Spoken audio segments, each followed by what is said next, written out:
Good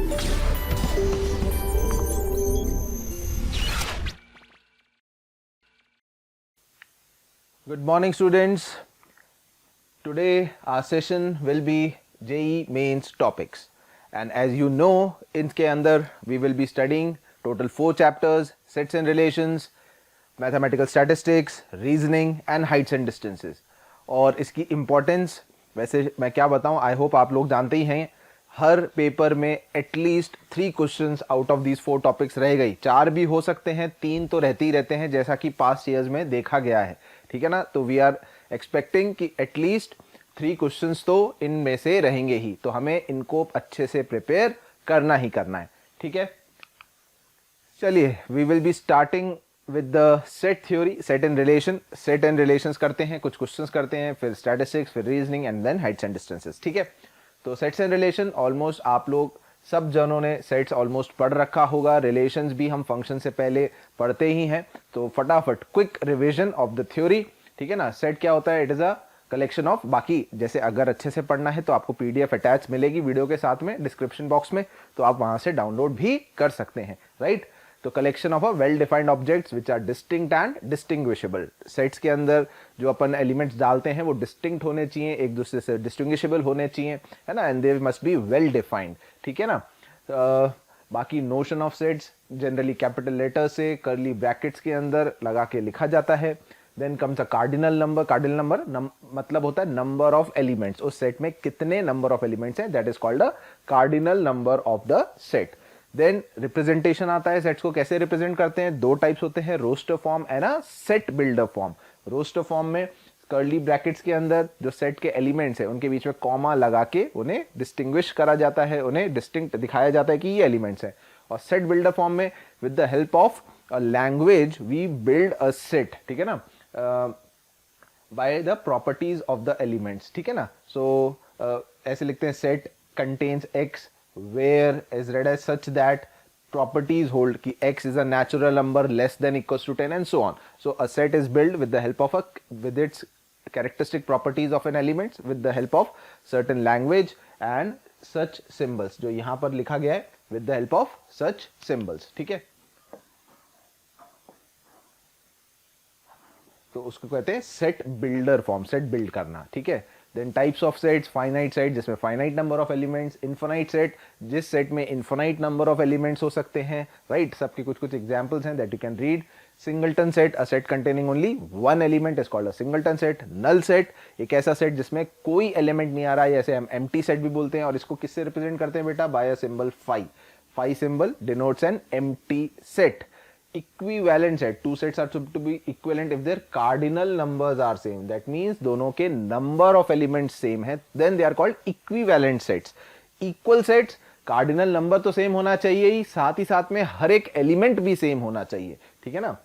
Every element of A is member of B and element of B is also a member of A. A equals to B. ठीक है. Then a universal set, which basically it is a set which includes all the sets under consideration. All the elements जो है उसमें consideration में आते हैं. Universal set, उस question में जितने एलिमेंट्स की जरूरत है ना, रिक्वायर्ड, जैसे यूनिवर्स हम कहते हैं वैसे ही, तो उस सभी एलिमेंट्स का जो एक मेजर सबसे बड़ा सेट बनाते हैं that is called a universal set. और उस यूनिवर्सल सेट में से हम अपने काम के एलिमेंट्स निकाल के रखते चले जाते हैं. ठीक है ना.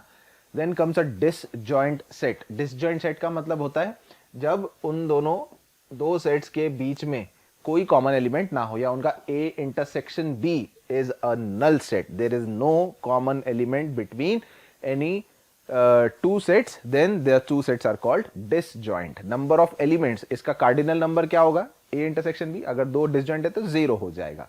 ठीक है. Then there is a definition of a complementary set. Complementary set को हम जनरली A के ऊपर C या हम A के ऊपर बार से डिनोट करते हैं. ठीक है ना. कॉम्प्लीमेंट्री मतलब containing all the elements of a universal set which are not in A. एक यूनिवर्सल सेट है, शायद जैसे एग्जांपल में इसमें लिखा हुआ होगा, है ना. यूनिवर्सल सेट कंटेन्स 1 2 3 4 से लेकर 50 तक, है ना. और A के अंदर क्या है? A के अंदर है 1 2 3 4 5. तो A कॉम्प्लीमेंट में क्या हो गया? A में 1 2 3 4 5 है, यूनिवर्सल सेट में 1 से 50 है, तो A कॉम्प्लीमेंट मतलब जितने बचे हुए एलिमेंट्स हैं A में नहीं आए वो सब उसके कॉम्प्लीमेंट ऑफ सेट में आ जाएंगे, A बार में आ जाएंगे. ठीक है ना. All disjoint sets are, but ठीक है ये सब चीजें तो नॉर्मल सी लिखी गई हैं, ठीक है।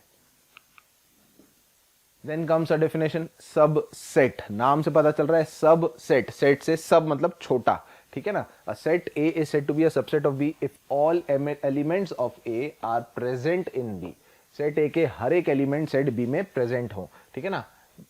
तो इसको डिनोट कैसे करते हैं, हम इसको डिनोट करते हैं इस सिंबल से, A is a subset of B, ठीक है ना। तो लिखने का तरीका है, नंबर ऑफ सबसेट्स का क्या फॉर्मूला होता है बेटा, किसी भी एक सेट में अगर n नंबर ऑफ एंटिटीज हैं, n नंबर ऑफ एलिमेंट्स हैं, तो उस सेट के total number of subsets 2 raise to the power n बनेंगे, और उन 2 raise to the power n subsets में एक नल सेट, एक एम्प्टी सेट भी होगा और एक सेट इटसेल्फ भी होगा, ठीक है ना। उन टोटल 2 की पावर n में प्रूफ इसका ये लिखा हुआ कि हमने टोटल n एलिमेंट्स में से एक भी सेलेक्ट नहीं किया, या एक किया या दो किया या n के n सब करे, तो जब कुछ नहीं सेलेक्ट किया तो एम्प्टी सेट, जब सारे सेलेक्ट कर लिए तो set itself, and the sum of all this is 2 raise to the power n। तो नंबर ऑफ सबसेट्स का formula 2 raise to the power n, where n are the number of elements in a given set, ठीक है। Then there are 2 types of subsets, one is called a proper subset and one is called an improper subset, ठीक है। तो empty set and set itself are not considered to be a proper subsets. So the number of proper subsets का जो formula है it is 2 raised to the power n minus 2। Total में से null set और set itself की counting हटानी है, 2 sets कम करने हैं, तो that is a proper subset। Improper subset में सिंबल जो होता है बेटा, ये सबसेट का विद एन इक्वालिटी साइन आ जाता है ना, subset with an equality sign, that is called an improper subset. Symbols हैं, याद रखने। Then there is a definition of a power set. What is a power set?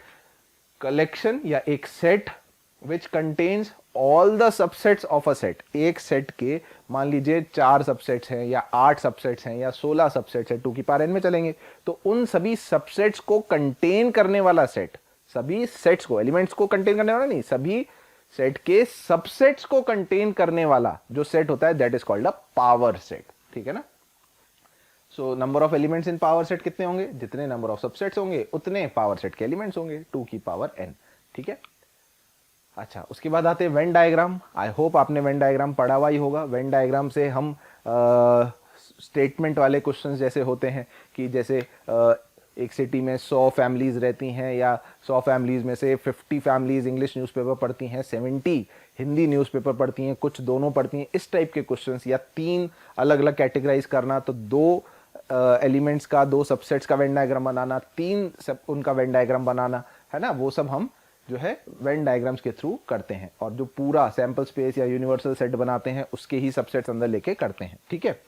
तो जैसे वेन डायग्राम बनाना है, ये तो हो गया universal set. A is a subset of B, मतलब बी के अंदर अंदर पूरा ए जो है कंटेन हो गया, तो that is called a subset, ठीक है।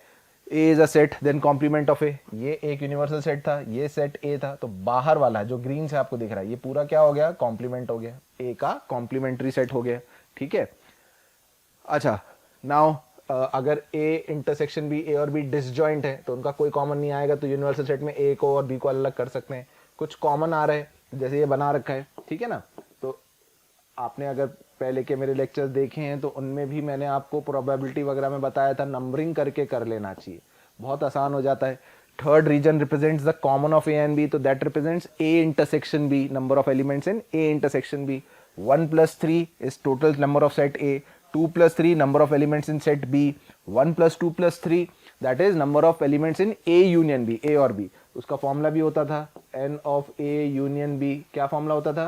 n of A plus n of B minus n of A intersection B, इसको हम जनरलाइज एडिशन थ्योरम बोला करते थे, क्योंकि A यूनियन B मतलब 1 + 2 + 3, n ऑफ A किया तो 1 + 3 आ गया, n ऑफ B किया तो 2 + 3 आ गया, तो थर्ड रीजन 2 बार काउंट हो गया, तो एक बार A इंटरसेक्शन B से सब्ट्रैक्ट कर दिया, ठीक है ना। फोर्थ रीजन A में भी नहीं है और B में भी नहीं है, तो फोर्थ रीजन को क्या कैसे रिप्रेजेंट करते हैं? n of A union B का होल कॉम्प्लीमेंट, या n of universal set minus n of A union B, या डी मॉर्गन्स लॉ पढ़ा था, हम इसे ए नॉट इंटरसेक्शन बी नॉट भी लिख सकते हैं, है ना। इंडिविजुअल पे नॉट चढ़ाएंगे तो वो यूनियन इंटरसेक्शन में कन्वर्ट हो जाता था, correct. So all these things I hope you know, and you can draw the Venn diagrams according to the questions need, ठीक है। Intersection of two sets, I have already told you, nothing new, है ना, वही सब लिखा हुआ है। अच्छा, ऐसे ही जरूरत पड़ती है तो 3 का भी बना सकते हैं बेटा, राइट, आएगा क्वेश्चन में, तो देन वील सी। अच्छा, then comes what is a relation, what is a relation, definition of a relation. क्या होता है रिलेशन की डेफिनेशन? रिलेशन बेसिकली एक सेट ए है और एक सेट बी है, ठीक है ना, एक सेट ए है और एक सेट बी है, तो ए से बी में एलिमेंट्स में क्या कहते हैं उसे? Cartesian product of two sets. तो every subset of A cross B, A cross B मतलब Cartesian product of two sets का defines a unique relation, defines a unique relation between set A and set B. Let's say यहाँ n elements हैं और यहाँ m elements हैं, तो number of elements in A cross B, Cartesian product में कितने elements हो जाएंगे? n इंटू m हो जाएंगे। तो नंबर ऑफ रिलेशंस कितने हो जाएंगे? Number of relations non empty, हम सबसेट्स की बात करते हैं तो 2 raise to the power n m minus 1, number of non empty relations. तो क्योंकि एक नल सेट बनेगा भाई, m n क्रॉस m से जो ऑर्डर्ड पेयर है उनसे एक सेट बन गया, तो total n into m elements हो गए। अब n इंटू m के नंबर ऑफ सबसेट्स 2 रेज पर nm होते हैं, पर हम नॉन एम्प्टी रिलेशन की बात कर रहे हैं तो -1 कर देंगे। तो एवरी सबसेट या every relation between the elements of A and B, तो वो जो बनता है that is called a relation between the elements, ठीक है ना। Now what is the domain of a relation? Domain होता है बेटा सेट ए की वो सारी एंट्रीज जो सेट बी से रिलेटेड हैं मैपिंग में according to the given need, ठीक है ना। Collection of elements of the first set मतलब a set which are participating in the correspondence, मतलब मैपिंग में या बी के साथ कोई रिलेशन बना रहा है जो क्वेश्चन ने दिया है कि लेट से जो बी का एलिमेंट होगा वो ए स्क्वायर होगा, तो वो रिलेशन आया ना, है ना, तो वो जो एलिमेंट्स मैप्ड होंगे उनको हम डोमेन कहते हैं। को डोमेन क्या होती है? सेट बी के जितने एलिमेंट्स हैं, जितने भी सब बी में जो पड़े सारे को डोमेन होते हैं, और रेंज होते हैं सेट बी के वो एलिमेंट्स जो सेट ए से रिलेटेड थे। समझ में आया? सेट ए से रिलेटेड थे करस्पॉन्डेंस के अकॉर्डिंग, उस रिलेशन के अकॉर्डिंग वो उसकी रेंज होती है। तो range is always a subset of codomain, बराबर भी हो सकती है, तो we will say it is an improper subset of codomain, ठीक है ना। ठीक है बेटे, एग्जाम्पल वगैरह दे रखा है, if you want you can read, but I think that much is sufficient. Then the types of relations, reflexive, symmetric, transitive। Maximum जोर हमें समझने में इन्हीं पे देना है। रिफ्लेक्सिव रिलेशन क्या होता है? x से y सेट पर एक रिलेशन डिफाइन किया है, वो रिलेशन रिफ्लेक्सिव कहलाएगा यदि x सेट का हर एक एलिमेंट खुद से मैप है। For all x belongs to x, x का रिलेशन खुद से होना चाहिए, x का रिलेशन खुद से होना चाहिए। For all x belongs to x, every element in set x must be related to itself, then it's called a reflexive relation, ठीक है। आइडेंटिटी रिलेशन क्या होता है? x be a set, then the relation on x is said to be identity यदि every element of x is related to itself only. देखिए इन दोनों में थोड़ा सा फर्क है। रिफ्लेक्सिव में सेट x का हर एक एलिमेंट खुद से तो मैप होना ही चाहिए, किसी और से भी मैप हो सकता है। मान लीजिए सेट ए में 1 2 3 था, तो हम एक रिलेशन डिफाइन किया इस सेट पर a क्रॉस a पर, तो 1 1 2 2 3 3 तो होना ही चाहिए था, बाकी 1 2 भी है उस रिलेशन में, तो वो रिफ्लेक्सिव होगा। पर अगर 1 1 2 2 3 3 सिर्फ इतना ही है, तब हम उसे आइडेंटिटी कहते हैं। तो आइडेंटिटी रिलेशन में सेट x का हर एक एलिमेंट सिर्फ और सिर्फ खुद से ही मैप होना चाहिए, किसी और से नहीं होना चाहिए। तो हर आइडेंटिटी रिलेशन रिफ्लेक्सिव तो होता है, बट इसका कन्वर्स ट्रू नहीं होता, ठीक है। Then comes a symmetric relation. Symmetric relation ये कहता है कि अगर x y ordered pair relation में है, तो y x भी उस रिलेशन में होना चाहिए। सिमेट्री, x y से y x, अगर वो दोनों ऑर्डर्ड पेयर्स उस रिलेशन में है, तब हम उस रिलेशन को सिमेट्रिक कहेंगे, ठीक है ना।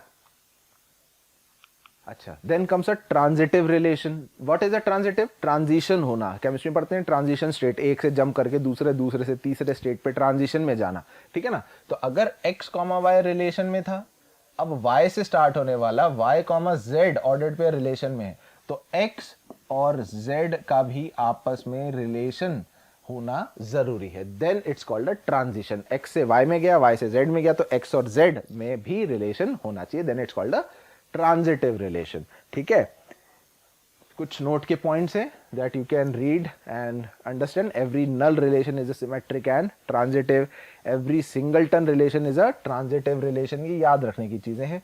ठीक है, अच्छा, एंटी सिमेट्रिक कोई खास काम नहीं पूछेंगे। इक्विवेलेंस याद रखें, इक्विवेलेंस रिलेशन क्या होता है?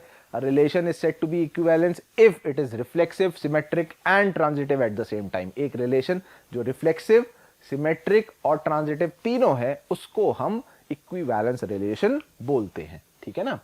अच्छा, then comes an inverse of a relation. अब देखो ये सब चीजें जो है बेटर फंक्शंस के लिए ज्यादा काम आती हैं, सो आई होप वो आपने वहां पढ़ा होगा। बट इनवर्स क्या होता है? अगर रिलेशन आर ए से बी सेट पे डिफाइंड था, तो आर इनवर्स बी सेट से ए सेट पे डिफाइंड होगा। या सीधी सीधी बात, जो आर सेट का इनपुट था, डोमेन है ना, वो आर इनवर्स का उल्टा, आर इनवर्स का रेंज आउटपुट बन जाता है, और जो आर रिलेशन का आउटपुट था वो उसके इनवर्स का इनपुट बन जाता है। डोमेन और range get interchange, that is what a inverse relation is, that's it. ठीक है, चलिए, so this was the some quick revision of the theory of sets and relations. Now we'll see some of the questions that has been asked, or that same type of questions जो है frame करे जा सकते हैं। I am sure you will be practicing much more questions on these topics from your previous years questions, है ना, और any material that you have. So we are here to just quick revise and brush up our concepts of these chapters. So let's say first question, if x and y are two sets, then you have to find this is equals to what. I'll suggest you for such questions खटाक से Venn diagram बना लेते हैं, जल्दी से हमारा answer आ जाएगा। एक x set है, एक y सेट है, let us name them as x, y, name the regions 1, 2, 3 and 4. What we require is x union y का complement. Now what is x union y? 1, 2, 3 का complement will be region number 4, and then we have to take x intersection x union y का complement का intersection. Now x contains 1 plus 3 and you have to take an intersection with 4. No common elements in 1 plus 3 and 4 region, that is disjoint sets. These two are disjoint sets, so our answer will be a null set, C option. Clear है? Very quick and correct approach to reach till your final answers. Venn diagram will help you in such questions. आगे चलते हैं. Now a relation R contains some ordered pairs on the set. This relation is defined on a set A. 3, 6, 9 and 12 are its elements. So we have to check the relation is reflexive, symmetric, transitive or what, an equivalence relation. So first chance by chance चलते हैं. Reflexive के लिए क्या बताया था? Set ए का हर एक element खुद से मैप होना चाहिए. So 3,3, 6,6, 9,9 and 12,12 must be in the relation. 3, 3, 6, 6, 9, 9, 12, 12. Definitely this is reflexive, right. Identity में सिर्फ यही 4 होते then it becomes an identity. इसमें और भी हमें ऑर्डर्ड पेयर्स दिख रहे हैं तो आइडेंटिटी तो नहीं है. वो पूछा भी नहीं है, मैं जस्ट आपको समझा रहा हूँ रिवाइज करने के पर्पज से. ठीक है. Then we'll check for an equivalence symmetric. अच्छा, सिमेट्रिक के लिए देखो ये 4 को तो हमें चेक नहीं करना. Now there is a 6,12 placed here. So for symmetricity 12,6 should also be there. क्या इसमें 12,6 है? नहीं है. तो this is not symmetric. ये भी true हो गया. So it's a not symmetric relation. So C option cannot be true. Reflexive and symmetric ये भी गलत हो गया. ठीक है ना. रिफ्लेक्सिव ओनली हो सकता है, रिफ्लेक्सिव एंड ट्रांजिटिव हो सकता है. Now we have to check for the transition relation. Transitive के लिए what we will be doing is, अब देखिए ये 6,12 12 से स्टार्ट होने वाला कोई है क्या इसमें? नहीं है, तो we will not check for that. 3,9 9 से स्टार्ट होने वाला नहीं है, तो we leave it as it is. We will check for only those ordered pairs जिसमें x, y है. अगर y, x से शुरू हो रहा है, अगर x, y पे फिनिश हुआ और y, x से चेक हो रहा है, स्टार्ट हो रहा है, तो x, z चेक करते हैं. Otherwise we leave those ordered pairs as it is. Then we have a 3,6 here. 3,6 और 6 से स्टार्ट होने वाला, वी हैव लीव दीज 4. इनसे चेक नॉट नेसेसरी. 3,6 एंड 6,12. 3 6 पे खत्म हुआ, 6 12 पे खत्म हुआ, तो 3,12 है भैया, यहाँ पर है तो इसका मतलब अब हम कहेंगे कि ये ट्रांजिटिव है। इसके अलावा और कोई चेक ही नहीं करना भाई, 12 से स्टार्ट होने वाला कोई था ही नहीं, नो इश्यूज, 9 से स्टार्ट होने वाला कुछ नहीं था तो नो इश्यूज। तो that means it's reflexive and transitive. So reflexive and transitive only. So A और बी में से ओनली का मतलब तो ये कह रहा है ट्रांजिटिव भी नहीं है, बट हमें पता चल गया ये ट्रांजिटिव है तो we'll mark an A option. B is also a wrong answer.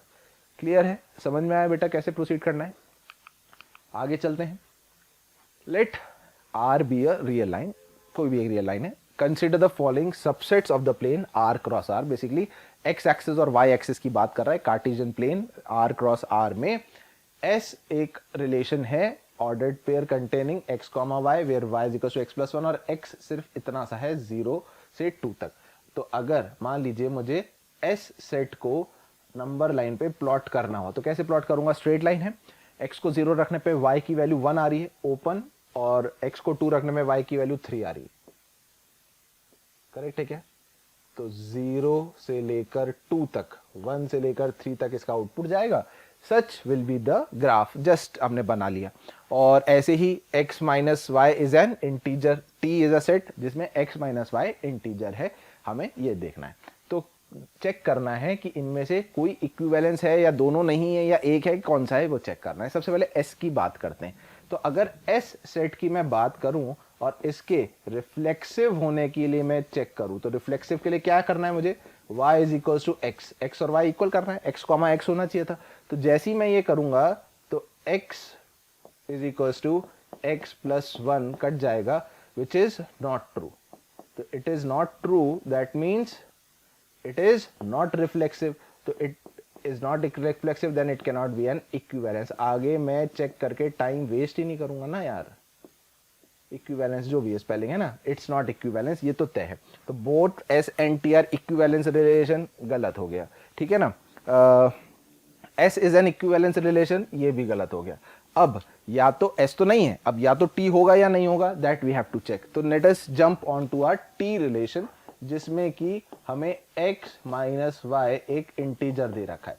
तो रिफ्लेक्सिव के लिए अगर मैं x को y रखूं तो 0 बिलोंग्स टू इंटीजर, ट्रू है, तो इसका मतलब हर एक इसके लिए सही होगा, तो रिफ्लेक्सिव तो है।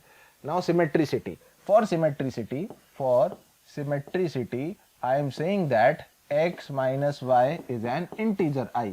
So this implies y minus X क्या होगा भाई? वो भी इंटीजर ही होगा, minus I, but it will be an integer quantity only. तो इसका मतलब हर अगर x माइनस वाई इंटीजर है तो y कॉमा एक्स भी उस ऑर्डर्ड पेयर में होगा। So yes, it will be a symmetric relation. Similarly transition के लिए x minus Y is an integer i1, y minus z is an integer i2. If we add these two, you will get x minus z belongs to i1 plus i2, which is definitely an integer quantity. So that means transition भी satisfy हो रहा है। हर x, y और y, z के लिए x, z भी उसके अंदर उस ऑर्डर्ड पेयर उस सेट में पड़ा होगा। So it satisfies the conditions of reflexive, symmetric and transitive. That means T relation is an equivalence relation. So S, T is an equivalence relation, but S is not. C option will be the correct answer. D will be the wrong answer. Clear हुआ बेटा? How we will be checking equivalence और reflexive, symmetric and transitive. चलिए। Thank you प्यारे बच्चों, आप सबका स्नेह और प्रेम हमें जिस तरीके से मिल रहा है उसके लिए बहुत बहुत शुक्रिया। जैसे कि आप सबको पता है कि हम जेई मेंस 2021 के लिए क्रैश कोर्स ऑलरेडी ला चुके हैं, जिस क्रैश कोर्स को आप लोग देख रहे हैं। अब आपके लिए उस क्रैश कोर्स के साथ हम एक टेस्ट सीरीज भी लेकर के आ रहे हैं, जिसका डिस्क्रिप्शन हम नीचे दे रहे हैं, जिस पे आप जाकर के क्लिक करके उसमें रजिस्ट्रेशन करा ले। ये टेस्ट सीरीज बिल्कुल फ्री है आपके लिए, और इसमें फटाफट रजिस्ट्रेशन करा ले, जिससे आपको जिस तरीके के एनटीए ने पैटर्न चेंज किया उस पैटर्न के अकॉर्डिंग आपको टेस्ट मिलते रहें और आप अपना अच्छे से एनालिसिस कर सकें। ठीक है। Next question, the minimum number of elements that must be added to a relation. A relation contains two ordered pairs 1, 2 and 2, 3, which is defined on the set 1, 2, 3 so that it is an equivalence relation. उसको equivalence बनाना है।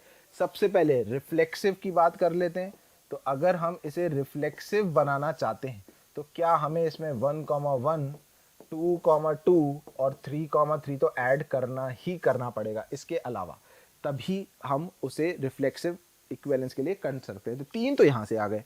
अब हम बात कर लेते हैं symmetricity की। तो सिमेट्रिसिटी के लिए 1,2 है तो 2,1 का होना जरूरी है, 2,3 है तो 3,2 का भी होना जरूरी है।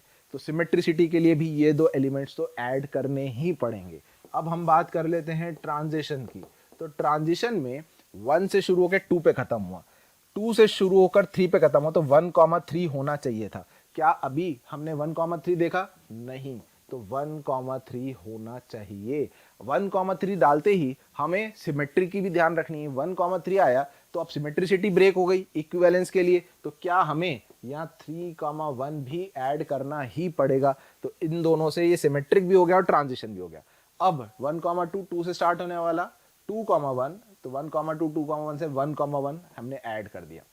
2 से स्टार्ट होने वाला और कोई नहीं, खत्म हो गया। ठीक है, 2,3 3 से स्टार्ट होने वाला, 3,2 2,3 3,2, तो 2 और 2 का रिलेशन है। 3 से स्टार्ट होने वाला 3,1, 2,3 एंड 3,1, तो 2,1 होना चाहिए था जो ऑलरेडी है। अब आप चेक करेंगे तो आपको इनके अलावा और कोई ऑर्डर्ड पेयर ऐड नहीं करना पड़ेगा। इन सब से रिफ्लेक्सिव ट्रू हो गया, सिमेट्रिक ट्रू हो गया, ट्रांजिशन की भी प्रॉपर्टीज सब ट्रू हो जाती हैं। If you want you can check anywhere. 3,1, तो 1 से स्टार्ट होने वाला कौन सा है? जैसे 1,1 तो 3,1 है, 3,1 1,3 तो 3,3 ऑलरेडी है। तो ऐसे आप चेक कर सकते हो। So minimum I have to add 7 more ordered pairs so that it becomes an equivalence relation. So B option will be my correct answer. ठीक है बेटा, करते जा रहे हो ना क्वेश्चन साथ साथ में? ठीक है, चलिए नेक्स्ट क्वेश्चन पे आते हैं।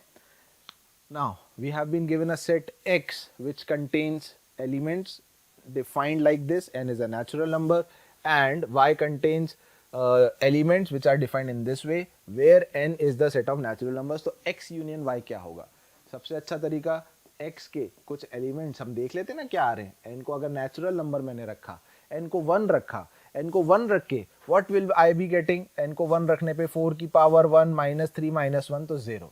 नेक्स्ट n को 2 रखा तो 4 का स्क्वायर 16, 16 माइनस n को 2 रखा था ना, हाँ, तो 16 2 रखने पे 16 माइनस 6 10 -1 9, 3 रख लेते हैं, 4 क्यूब 64 64 3, n को 3 रखने पे 4 cube 64 minus 9 10 54, next element is 54 and so on. And in Y, I will be getting n को 1 रखने पे I'll get 0, 2 रखने पे 9, then 18, then 27, all the multiples of 9 starting from 0, 36 and so on. So you can easily see that all the elements in X will be containing in Y. So X basically will be a subset of Y. So when you will find X union Y, you will be getting Y as your answer. So Y is written in option number D. D will be my correct option. कितना easily, कितना clearly हम ऐसे question solve कर सकते हैं, ठीक है ना। So you will not be getting much more tougher questions in this. ऐसे ही क्वेश्चंस पूछ सकते हैं हमसे and I hope you will be able to solve. थोड़ा कई बार पीएनसी वगैरह इन्वॉल्व कर देते हैं वो सेट्स के लिए हैं, तो वैसे क्वेश्चंस तो हम ऑलरेडी सेट पीएनसी में पढ़ चुके हैं, सो हम उससे भी बात कर सकते हैं, ठीक है। चलिए बेटा, अब हम स्टार्ट करते हैं स्टैटिस्टिक्स, ठीक है। सो स्टैटिस्टिक्स में क्या है कि जो हमारे काम की आपको इस थ्योरी में मिलेगी तो बहुत सारी चीज़ें, पर ये जो जनरली क्वेश्चंस पूछते हैं स्टैंडर्ड डिविएशन एंड वेरिएंस है ना, based on that only, mean निकालना या मीडियन निकालना, मोड वोड तो है ही नहीं, है ना, तो maximum of your questions will be based on that. So we will be major हमारा जो है फोकस उन्हीं पे रहने वाला है, ठीक है, ठीक है। तो थ्योरेटिकली जैसे मैं कह रहा हूँ बहुत सारी चीज़ें हैं, आप पढ़ सकते हैं, बहुत कुछ आपने पहले 10th में भी पढ़ा होगा, कैसे मीन निकाला जाता है, फ्रीक्वेंसी टेबल दे रखा है तो मीन कैसे निकालते हैं, अरिथमेटिक मीन जैसे निकालना है तो sum of all the terms divided by number of terms, है ना। अगर हर डेटा की फ्रीक्वेंसी दे रखी है तो हम सिग्मा fi xi मतलब हर डेटा को उसकी करस्पॉन्डिंग फ्रीक्वेंसी से मल्टीप्लाई करके ऐड करते हैं अपॉन सिग्मा fi जिसको कैपिटल एन क्यूमुलेटिव फ्रीक्वेंसी भी बोलते हैं उससे डिवाइड करते हैं, then we can get the mean also, ठीक है। अब ये शॉर्टकट मेथड वगैरह या ये सब जो चीज़ें हैं इतना काम का नहीं, क्योंकि एक क्वेश्चन आएगा ज़्यादा से ज़्यादा, और वो भी जो मैं कह रहा हूँ मैक्सिमम टाइम उसमें आएगा स्टैंडर्ड डिविएशन या variance and based on that. So it is much more, मैं ये कहूँगा कि इन्हीं से करो तो जल्दी फास्ट हो जाएगा, क्योंकि इतनी लेंदी कैलकुलेशन वैसे भी मेंस में मैं सोचता हूँ नहीं आने वाली. ठीक है ना. सो प्रॉपर्टीज ऑफ अरिथमेटिक मीन क्या होता है कि अगर हर डेटा में से, मतलब अगर अपन sum of deviations of items from arithmetic mean is always 0. ठीक है ना. बाकी sum of deviations of items from arithmetic mean के जो स्क्वायर का सम होता है वो हमेशा लीस्ट होता है, सिग्मा xi माइनस x बार. मतलब हर डेटा में से अगर मैं अरिथमेटिक मीन जो है सबट्रैक्ट करके स्क्वायर करके ऐड करता हूँ तो वो जो डिविएशन आता है वो लीस्ट आता है. अगर मैं डायरेक्टली हर डेटा में से मीन सबट्रैक्ट करके ऐड कर दूंगा तो हमारा आंसर हमेशा 0 ही आएगा. ठीक है ना. अच्छा, अगर हम हर ऑब्जर्वेशन को डबल कर देते हैं तो जो मीन है वो भी क्या होता है, डबल हो जाता है. ठीक है. उसके अलावा इंडिपेंडेंट ऑफ ओरिजिन, मतलब अगर हम सारे डेटा को 10 यूनिट पीछे खिसका दें या ऐसा कुछ कर दें तो ओरिजिन के इंडिपेंडेंट, ओरिजिन को हम कहाँ रखते हैं उससे फर्क नहीं पड़ता. There is no change in arithmetic mean in that case. ठीक है. अगर हम हर डेटा में कुछ क्वांटिटी ऐड कर देते हैं, एक fix quantity x1 x2 x3 में सब में a ऐड कर दिया, तो मीन जो होगा वो प्लस a हो जाएगा. ओरिजिनल वाला मीन का प्लस a कर दूंगा तो वो नया अरिथमेटिक मीन आ जाएगा. मल्टीप्लाई करने से मल्टीप्लाई हो जाता है, डिवाइड करने से डिवाइड हो जाता है, ऐड करने से जितना पुराना मीन था उसमें a ऐड करने से या सब्ट्रैक्ट करने से आंसर मिल जाता है. ठीक है. अच्छा, मीडियन क्या होता है. मीडियन जनरली आपको जो निकालना होगा वो हमें डेटा को इंसेंडिंग और डिसेंडिंग ऑर्डर में जमाना होगा. उसके बाद अगर नंबर ऑफ टर्म्स ऑड है तो मीडियन जो होता है वो n प्लस 1/2th ऑब्जर्वेशन होती है. अगर n इवन होता है तो जो मिडिल की दो टर्म्स होती हैं उन दोनों ऑब्जर्वेशंस का मीन, उनका एवरेज जो होता है वो मीडियन आता है. पर इसके लिए डेटा को असेंडिंग या डिसेंडिंग ऑर्डर में हमें अरेंज करना होता है. ठीक है. उसके अलावा अगर फ्रीक्वेंसी चार्ट दे रखा होता है तो हम क्या करते हैं, हम पहले क्यूमुलेटिव फ्रीक्वेंसी निकालते हैं जिसको कैपिटल N बोलते हैं, फिर हम n/2 फाइंड करते हैं. n/2 we see the cumulative frequency is just greater than n/2. हमारी क्यूमुलेटिव फ्रीक्वेंसी जिससे जस्ट n/2 से ज़्यादा वाली आती है उसके करस्पॉन्डिंग जो वेरिएबल होता है वो मीडियन कहलाता है. ठीक है ना. तो ये मीडियन निकालने के प्रोसेस हैं. You can read all the things. उसके अलावा अगर ग्रुप्ड डेटा दे रखा होता है जिसमें क्लास होती हैं, है ना, 10 से 20, तो उसके लिए मीडियन अगर निकालना है तो उसका ये फॉर्मूला है. तो आई विल सजेस्ट कि ठीक है फॉर्मूला याद करना है तो you can remember it everything. क्या चीज़ होती है वो इसमें ऑलरेडी मैंशनड है. पर ये सब चीज़ें मेरे हिसाब से कम काम आने वाली हैं. जस्ट इन केस कभी हो याद कर लो जस्ट फॉर्मूला, क्योंकि डायरेक्ट फॉर्मूला का एप्लीकेशन है और कुछ नहीं. ठीक है. Then comes the mean deviation about either mean. तो कभी वो कहता है कि हमारा डेटा डिस्पर्जन जिसे हम कहते हैं, मीन डिविएशन, मीन से कितना डिविएटेड है. तो हम हर डेटा में से वो जो मीन है, ए कुछ भी हो सकता है ना, A can be mean also, A can be median also. Question में जो पूछा है मीन है तो मीन जैसे निकाल रहा है निकल जाएगा. फिर मीन निकाल के हर डेटा को मीन से हर डेटा में से मीन सब्ट्रैक्ट करके मॉड लेते हैं, सिग्मा ऐड कर देते हैं. मॉड लेना जरूरी है, मॉड नहीं लेंगे तो हमारा आंसर 0 आ जाता है. ठीक है ना. ऐसे ही मीडियन बोलेगा तो यहाँ पर ए की जगह मीडियन की वैल्यू रख देंगे. फ्रीक्वेंसी टेबल होगा तो हर डेटा को fi से मल्टीप्लाई करके कैपिटल मतलब क्यूमुलेटिव फ्रीक्वेंसी डिवाइड कर देंगे. तो वो डिस्पर्जन या मीन डिविएशन निकालने का तरीका होता है. ठीक है. Then comes standard deviation and variance, जिसका हम जनरली यूज क्वेश्चंस पूछता है. तो दोनों में क्या रिलेशन होता है, standard deviation equals to root variance. So basically हम वेरिएंस है या स्टैंडर्ड डिविएशन कैसे कैलकुलेट करते हैं, तो उसके लिए जो फॉर्मूले दैट यू कैन रिमेंबर, ये फॉर्मूला मैं आपको सजेस्ट करूंगा याद रखो. Sigma xi² upon n minus x bar, mean का स्क्वायर. ठीक है ना. सिग्मा xi² हर डेटा का स्क्वायर करके ऐड करके number of terms minus mean का स्क्वायर करते हैं वेरिएंस, और standard deviation will be square root of this. ये तो वो सब शॉर्टकट मेथड है, डेटा को कम करना नॉट रिक्वायर्ड. एक क्वेश्चन आएगा उसी मेथड से कर लेंगे. फिर अगर डिस्क्रीट फ्रीक्वेंसी, हमें फ्रीक्वेंसी चार्ट दे रखा है तो वेरिएंस कैसे निकालेंगे, तो ये फॉर्मूला यूज करेंगे. Sigma fi xi² minus mean हम ऑलरेडी जो फ्रीक्वेंसी वाला है उससे फॉर्मूले से हम निकाल चुके हैं, अपॉन n मतलब क्यूमुलेटिव फ्रीक्वेंसी, उससे हम कर सकते हैं. तो ये फॉर्मूला और ये वाला फॉर्मूला वेरिएंस का याद रखो. स्टैंडर्ड डिविएशन पूछा है तो इसका स्क्वायर रूट करके हम फाइंड कर सकते हैं. No need for remembering any this shortcut method. ये भी कोई शॉर्टकट, बहुत फॉर्मूला ही इतने लेंदी हो जाते हैं. तो एक क्वेश्चन के लिए इतना सब कुछ करने के बजाय स्टैंडर्ड जो रिजल्ट्स हैं वो याद रख के उसी से सॉल्व करें. ठीक है. Then mean and variance of a binomial distribution, ये बीटी पढ़ाते टाइम, प्रोबेबिलिटी पढ़ाते टाइम मैंने आपको बताया भी था, फॉर्मूला याद रखना है ना। तो अगर n इंडिपेंडेंट ट्रायल्स होते हैं जिसमें p प्रोबेबिलिटी है सक्सेस की और q प्रोबेबिलिटी है फेलियर की, p प्लस क्यू 1 है, तो n इंडिपेंडेंट ट्रायल्स जो होते हैं उनका मीन का फॉर्मूला n इंटू पी और उनका variance n into P into Q होता है। तो ये फॉर्मूले भी दो जो हैं इस पे हम याद रख सकते हैं, ठीक है। चलिए अब हम डायरेक्टली हमारे क्वेश्चंस जो हैं उन पे हम जंप करते हैं और इनको सॉल्व करते हैं, ठीक है। Let x bar is the mean of these n elements and entities, then the mean of x1 plus a, x2 plus a, xn plus a, where a is any number positive or negative। a zero नहीं है, a कोई सा भी एक constant number हमें दिया हुआ है। तो हमें क्या दे रखा है बेटा कि x1 प्लस x2 से लेकर xn, वैसे तो मैंने अभी प्रॉपर्टी आपको बताई थी, अपॉन n जो है वो x बार के बराबर है। अब अगर हर डेटा में मैंने x1 प्लस a कर दिया, x2 प्लस a कर दिया, अब टिल xn प्लस a कर दिया, डिवाइडेड बाय n करूंगा, तो बेटा अगर a मैं देखूं तो n टाइम्स ऐड होगा, तो n a अपॉन n करूंगा तो a तो बाहर आ जाएगा, और बाकी जो बचा x1 plus x2 plus x3 plus xn upon n वो x बार के बराबर है, ठीक है। तो उनका मीन कितना हो गया, x बार प्लस है। यही मैंने आपको बताया था अभी ए ऑप्शन कि अगर हर डेटा में कुछ फिक्स क्वांटिटी ऐड करते हैं तो जो नया मीन होता है वो पुराने मीन से उस ए क्वांटिटी से ऐड हो जाता है। So this will be our answer, ठीक है। ये उसका प्रूव हो गया, ये मान लीजिए। अच्छा, next, the mean of the first three terms is 14। कोई तीन टर्म्स है x1 x2 x3, उनका मीन 14 है, and the mean of the next two terms मतलब फोर्थ एंड फिफ्थ टर्म का मीन 18 है। तो पांचों टर्म्स का मीन क्या होगा? तो बेसिकली हमें x1 plus x2 plus x3 upon 3 14 दिया हुआ है, and x4 plus x5 upon 2 हमें 18 दिया हुआ है। So what is the value of x1 plus x2 plus x3? 42.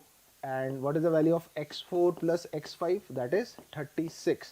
So if I find sigma xi, I is equals to 1 to 5, sum of all this, 42 plus 36, 52, 62, 72, 78.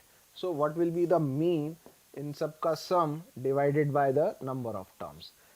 5 ones are 5, 5 fives are 25.6, 15.6, which is written in option number D. 42 and 36, 78 by 5, 5 and the 5. I'm just cross checking ताकि क्योंकि point में ना भाई गड़बड़ ना हो जाए, हमारे भी यही ध्यान रखना है, ठीक है ना। आई होप ऐसे सही किया है। सो 15 एंड 3 रिमेनिंग 6, ठीक है ना। 15.6 is the correct option. Correct है बेटा, सिंपल है, सिंपल से क्वेश्चन है। अभी आगे चलते हैं और now next question, if a variable takes the discrete values, एक वेरिएबल x है कोई भी, it takes some discrete values alpha plus 4,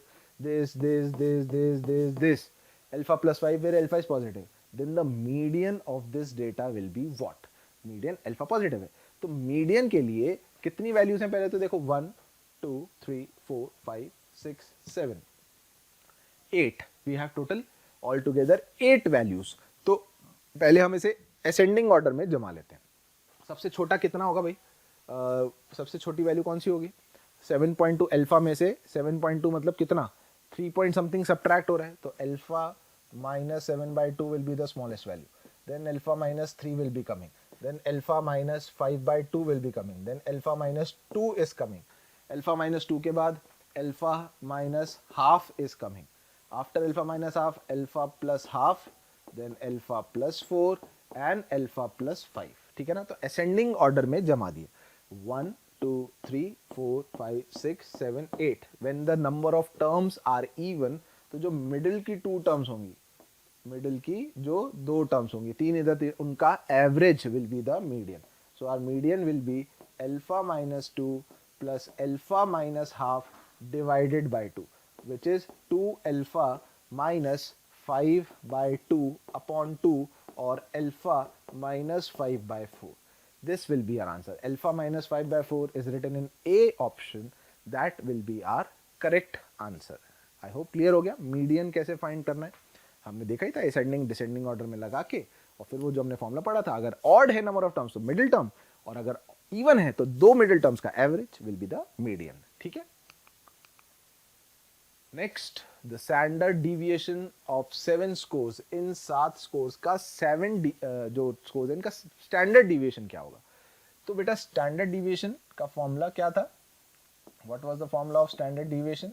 root over sigma x i square by n minus x bar square. तो हमें mean calculate करना है, तो जरा पहले मीन कैलकुलेट करते हैं। मीन कितना होगा बेटा? 1 प्लस 2 से लेकर 7 तक का सम upon 7, that is n into n plus 1 divided by 2 into 7. So our mean is coming out to be 4. Also, let us calculate sigma x I square, that is 1 square plus 2 square plus 7 square. Sigma n square का formula लगा लेता हूँ बेटा मैं, n into n plus 1 into 2n plus 1 divided by 6. ठीक है, sigma x i square, और upon n भी करना है। अपॉन n तो 7 से भी डिवाइड कर देता हूँ, 7 से 7 तो कट जाएगा। देन 3 2 जा 6, 3 5 जा 15, 2 4 जा 8, 5 4 जा 20. I am getting the value as 20. So what will be the standard deviation? Root over its value is 20 minus x bar square, that is 16. So the value of standard deviation will come out to be root 4, which is 2. It is written in option number B. Again simple question, standard deviation निकालना है, तो just जो मैंने आपको फॉर्मूले बताए वही आपने याद रखने हैं और उसी के बेसिस पे कंटिन्यू करना है। हाँ बेटा, एक चीज़ और प्रॉपर्टी याद रखना है, स्टैंडर्ड डिविएशन में अगर हम हर डेटा में कुछ एक फिक्स्ड कांस्टेंट ऐड या सब्ट्रैक्ट करते हैं, then the standard deviation remains unchanged. पर अगर हम हर डेटा में एक फिक्स्ड कांस्टेंट क्वांटिटी मल्टीप्लाई करते हैं, then the standard deviation also gets multiplied by that quantity.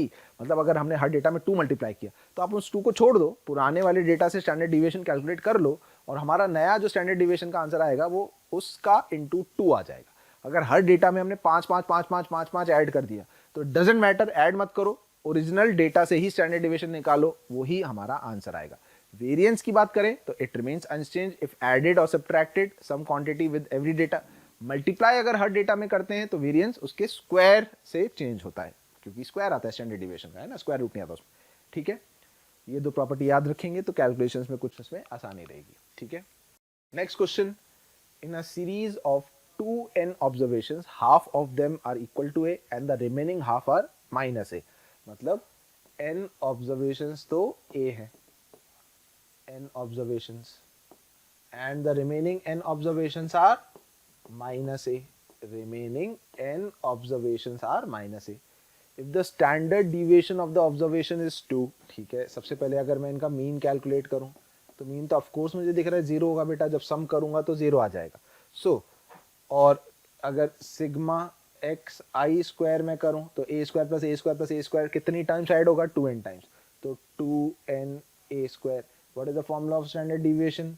That is under root of sigma x i square by number of terms minus x bar का whole square. ठीक है, so sigma x i square is coming out to be 2n a square upon n minus 0 is given to B 2, n से n gone, so 2n a square, sorry 2a square not n, 2a square is equals to 4, a square is equals to 2, a is equals to plus minus root 2। So the value of a is coming, और mod a पूछा है तो mod a तो root 2 ही रहेगा। So the value of mod a is coming out to be root 2. Clear है बेटा, mean 0 हो ही गया तो कैलकुलेशन और आसान हो गई। नहीं हो रहा होता, जो भी होता हम इस फॉर्मूले में रख के we would have proceeded in that way. ठीक है, चलिए next question, let us see the mean of the data set comprising of 16 observation है 16। एक डेटा सेट है जिसमें 16 ऑब्जर्वेशन है, उनका मीन 16 है। If one of the observations valued 16 is deleted and उस 16 वैल्यू जो है उसको हटा के उसकी जगह 3 नए डेटा डाल दिए गए, है ना, 3 4 5, then the mean of the resultant data. तो जो नया डेटा है उसका रिजल्टेंट क्या होगा? तो बेसिकली ऐसे मान लेते हैं x1 से लेकर x15 प्लस x16 अपॉन 16 का वैल्यू 16 था। ठीक है, अब x16 मान लो 16 के बराबर था, तो x1 से लेकर x15 प्लस x16 की जो वैल्यू है वो कितनी हो गई? 16 इंटू 16 के बराबर हो गई, हो गया ना, 256 के बराबर हो गया। अच्छा, कितना हो गया? 256। अब लेट से ये डेटा 16 था तो हम कहेंगे x1 से लेकर x15 तक की जो वैल्यूज है उनका सम कितना हो गया? 256। माइनस 16 दैट इज 240 हो जाएगा।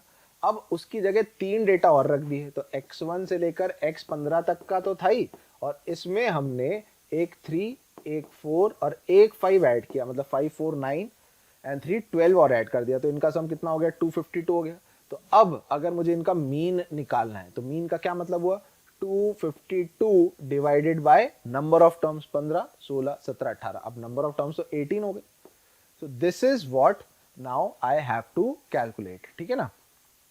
सो अगर आप ये कैलकुलेशन करोगे तो ये टोटल 18 इंटू 14 टाइम्स कट जाएगा। So 14 will be the mean of our new data which is written in option number B, ठीक है। चलिए, now we'll come to mathematical reasoning, right? Now this chapter is also completely based on the truth tables. You should remember the truth tables. कुछ छोटी सी properties हैं वो भी याद कर लेंगे, पर ट्रूथ टेबल बनाना आना ही चाहिए, वो सीखना है। और इसको आप फिजिक्स में अपने जो सेमीकंडक्टर डिवाइसेज हैं उससे इंटरलिंक भी कर सकते हो, एंड गेट, और गेट, नॉट गेट, इस टाइप की चीजें से इंटरलिंक कर सकते हैं। तो अगर आपने वो पढ़ा है तो उससे भी आपको काफी फायदा हो सकता है, ठीक है। तो सबसे पहले क्या होता है स्टेटमेंट, मैथमेटिकल स्टेटमेंट क्या होता है, statement can not be both true and false at the same time, मतलब एक ये ऐसी चीज है जो एग्जैक्टली या तो ट्रू होगी या फॉल्स होगी, श्योर है कि वो ट्रू है या फॉल्स है, that is what a statement is, ठीक है ना। अच्छा, it can not be a question, interrogation वाले क्वेश्चंस नहीं हो सकते, एक्सक्लेमेटरी मार्क नहीं हो सकते, रिक्वेस्ट नहीं हो सकती, कोई कमांड नहीं हो सकता, इस टाइप की चीजों को हम स्टेटमेंट नहीं मानते। स्टेटमेंट क्या होगा, जो कंफर्म या तो ट्रू है या फॉल्स है, ठीक है। अच्छा, नाउ ट्रूथ टेबल्स क्या होती हैं बेसिकली, कि उस स्टेटमेंट की ट्रूथ वैल्यू या तो ट्रू है या फॉल्स है, based on that 2-3 compound statements बनते हैं using some operators, that operators are and, or, nor, दो स्टेटमेंट्स के बीच में है ना, implications, by implications, that truth tables, that outcomes you will have to, logic नहीं ढूंढो उसको, इंग्लिश के थ्रू लॉजिक नहीं ढूंढ के हम एज अ ट्रूथ टेबल जैसे याद करेंगे, then it becomes very easy to solve the questions of this chapter, ठीक है। सो ये सब तो ठीक है, कुछ ऐसी चीजें हैं, काम की चीजें यहां से स्टार्ट होती है। Negation of a statement, negation मतलब एक स्टेटमेंट की ट्रूथ वैल्यू को नेगेट करना, ट्रू है तो उसको फॉल्स बना देना, फॉल्स को ट्रू कर देना। नेगेशन का जो सिंबल है उसको अपन ऐसे, ये लिखा हुआ है, this is read as negation of P या नॉट ऑफ पी, जिसे हम नॉट गेट भी बोलते हैं, है ना। सेमीकंडक्टर्स की बात कर रहा हूं फिजिक्स में, तो उसे हम ऐसे भी पढ़ते हैं, ठीक है। अच्छा, देन कंपाउंड स्टेटमेंट जो मैं बात कर रहा था, कॉम्बिनेशन ऑफ 2 और मोर स्टेटमेंट्स, तो उसे कंपाउंड स्टेटमेंट्स कहते हैं, ठीक है। कनेक्टिव्स का यूज करते हैं, बीच में ऑपरेटर्स का यूज करते हैं, जैसे और है, एंड है, implication and bi implications which are in your syllabus, ठीक है ना। इनका जोड़ जाड़ के 3-4 स्टेटमेंट्स को कंबाइन करके कंपाउंड स्टेटमेंट बनाते हैं, जो हम फिर उनको फाइनली क्रॉस चेक करते हैं, ठीक है। सो फर्स्ट हम स्टार्ट करते हैं एंड से। एंड का मतलब P एंड Q, तो आपने एंड का सिंबल ये होता है बेटा, ऐसे है ना, इस टाइप का ये जो सिंबल है, this symbol is a symbol of and.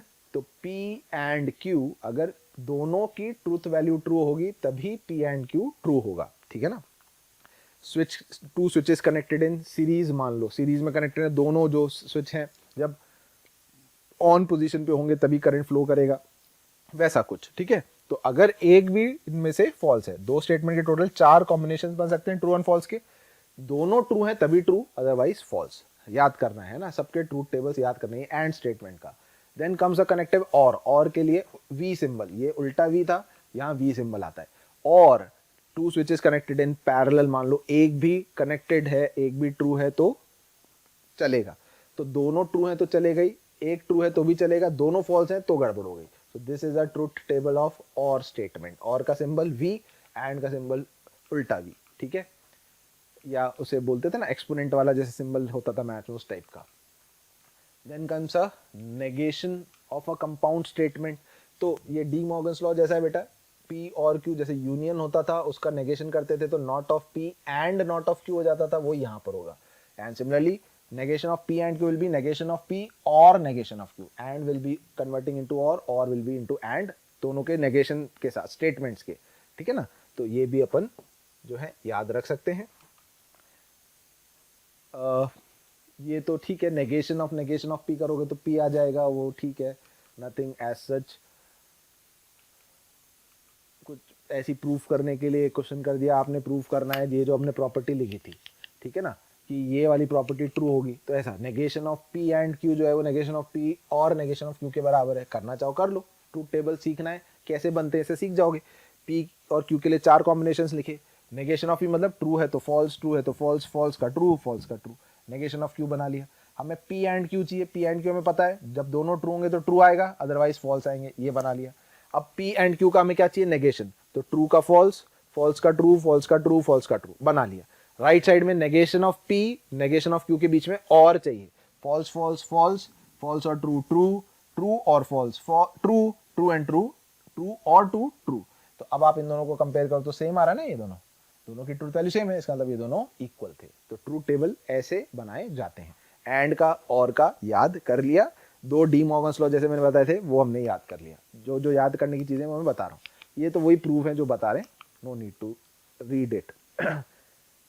Then comes conditional statement, या इन्हें इम्प्लीकेशंस बोलते हैं। इम्प्लीकेशन मतलब इम्प्लाइज जो हम कहते हैं, ऐसा सिंबल या सिर्फ एक एरो से भी डिनोट कर सकते हैं। इंग्लिश में इसको यूज करते हैं if P then Q, word ध्यान रखना है, इफ देन स्टेटमेंट्स भी दे आर कॉल्ड। तो if then means implications, implication अब या तो इंग्लिश में ऐसे लिखेंगे और नहीं तो मैथमेटिकली इम्प्लाइज, इन दोनों में से कुछ ना कुछ लिखा होगा, ठीक है। ठीक है, तो ये सब थ्योरी से ज्यादा बेटर ये याद करो, ट्रूथ टेबल। पी क्यू के 4 combination, P implies Q, P implies Q हमेशा ट्रू होता है, बस जब पी ट्रू और क्यू फॉल्स, पहला वाला ट्रू और बाद वाला फॉल्स होता है तो पी इंप्लाइज क्यू फॉल्स आता है। क्यू इंप्लाइज पी में जब पहला वाला ट्रू और बाद वाला फॉल्स होगा तो फॉल्स आएगा, बाकी ट्रू आएगा। तो पहले क्या लिखा है उससे डिपेंड करता है, ठीक है ना। तो this is a truth table for a implication statement, conditional statement, if then statement, ठीक है। also you can say that P implies Q जो होता है, this is equals to not of P or Q, ये not of P और Q के बराबर होता है। चाहो तो मैं आपको बना के दिखा देता हूँ। हमें किस किस की जरूरत है, not of P, ये याद रख सकते हैं, this is good to remember, not of P। चलो बताओ, true के साथ false, true का false, false का not true, false का not true। अब not of P और Q करना है, तो not of P और Q। चलो ये और इसका हमें और करना है, true और false, false और false, true और true, false और true, तो true, false और true, true। तो ये वाला, ये देखो, ये और ये सेम आ रहा है ना बेटा। तो अगर ये दोनों सेम आ रहे हैं तो आइडेंटिकल हो गए ना। तो ये याद रखो कि P इंप्लाइज Q, इंप्लीकेशन को अगर और या एंड के फॉर्म में कन्वर्ट करना है तो नॉट ऑफ P और Q की ट्रुथ वैल्यू के सेम आता है। जरूरत पड़ी तो क्वेश्चन में हम ये यूज कर सकते हैं, नोट डाउन करके रखना है उसको, ठीक है। प्यारे बच्चों, साथ ही जिन बच्चों को अगर लग रहा है कि वो ऑफलाइन आना कर कोटा में स्टडी करना चाहते हैं, उनके लिए हम एक बहुत ही प्यारा कोर्स लेकर के आ रहे हैं जिसका नाम है रैपिड कोर्स। इसके थ्रू हम बेसिकली टारगेट करेंगे जेई मेंस में वाले कोर्स का। उसका भी लिंक हम डिस्क्रिप्शन पे दे रहे हैं, आप उस पर जाकर के क्लिक करके उसमें रजिस्ट्रेशन करा लें, क्योंकि आपको पता है ऑफलाइन कोर्स है, बहुत लिमिटेड सीट के साथ हम शुरू कर पाएंगे ड्यू टू जैसा कि गाइडलाइंस हमें मिली हुई है उसके अकॉर्डिंग। तो फटाफट इसमें भी आप रजिस्ट्रेशन करा लें, ठीक है। ठीक है, अब ये भी सब नाम है, बिल्कुल एज इट इज रटना है। Negation, contrapositive, converse and inverse. Negation of P implies Q is P and not of Q। रट लिया कैसे, ये याद था, नेगेशन ऑफ P और Q के बराबर होता है। इसका नेगेशन क्या हो जाएगा, डी मॉर्गन्स लॉ से P and not of Q, वो यहां लिखा हुआ है P and not of Q। आ गई क्लियर। कॉन्ट्रापोजिटिव बोलते हैं, तो the contrapositive of implies is negation of Q और नेगेशन ऑफ P। अब ये क्या है क्या नहीं है सोचना छोड़ दो, रटना है। P और P इंप्लाइज Q का कॉन्ट्रापोजिटिव क्वेश्चन है, डायरेक्ट पूछ लिया नाम से, तो वो negation of Q implies negation of P। Converse is Q implies P, किसका कन्वर्स, P इंप्लाइज Q का, and inverse is negation of P implies negation of Q। तो नाम है, कंफ्यूज नहीं होना है, लास्ट टाइम पे इनको नाम के साथ रट के रिवाइज करके जाना है। तो क्वेश्चन आया तो खटाक से 1 सेकंड, 5 सेकंड, 10 सेकंड के अंदर हम समझ जाएंगे क्या था, और कंफ्यूज हो गए तो गलत हो जाएगा, ठीक है। Then comes a bi conditional statement, जिसको कि हम इंग्लिश में इफ एंड ओनली इफ या IFF से भी डिनोट करते हैं। बाई कंडीशनल जैसा कि इधर लिखा है, डबल एरो फॉरवर्ड बैकवर्ड दोनों तरफ से इंप्लाई करता है। इसकी ट्रुथ टेबल दोनों P और Q का सेम वैल्यू पर ट्रू आएगा। P implies Q true, false false पे ट्रू, और जब एक फॉल्स और एक ट्रू होगा तो ये यहां गलत लिखा है, दिस शुड बी फॉल्स, ठीक है ना, दिस शुड बी फॉल्स। तो ट्रू कब होता है, जब, अच्छा ये P इंप्लाइज Q था, sorry my mistake, this was P implies Q, अरे मैं सोचा वो लिखा हुआ है, हाँ ठीक है, ये तो ठीक है, कोई इशू नहीं। P डबल इंप्लाइज Q की हम बात कर रहे थे, तो जब दोनों P और Q की सेम ट्रूथ वैल्यूज होंगी, या तो दोनों ट्रू या दोनों फॉल्स, तो ट्रू आएगा, नहीं तो वो फॉल्स आएगा। तो इसको भी हमें याद रखना है। उसके अलावा इसमें सिर्फ हम नेगेशन याद रखते हैं बाई कंडीशनल का, जो कि होता है P and not of Q और not of P and Q। Again you will have to remember, और क्रॉस चेक करना है तो पूरा ट्रूथ टेबल बनाकर क्रॉस चेक करा जा सकता है, ठीक है, not required, learn these things. Then there are two more terminologies, tautology and fallacy. Tautology मतलब जिस कंपाउंड स्टेटमेंट की फाइनल आंसर में सारी ट्रूथ वैल्यूज ट्रू आए, that is called a tautology, and a fallacy which is also called a contradiction, जिसमें सारी finally truth values false आती हैं, then it is called a fallacy or a contradiction, ठीक है। there is some then algebra based on that, P और P हमेशा P के बराबर होगा, P एंड P करोगे तो भी हमेशा P के बराबर ही आएगा, है ना। एसोसिएटिव लॉज, P और Q और P लिखा है, तो P और Q को पहले एसोसिएट कर सकते हो और बाद में कर सकते हो, यही एंड में भी कर सकते हो, ठीक है ना, not a big deal. P और Q करना या Q और P करना एक ही बात है ना। इंटरचेंज एंड में भी पोजीशन इंटरचेंज करने से इनमें कोई फर्क नहीं पड़ता है।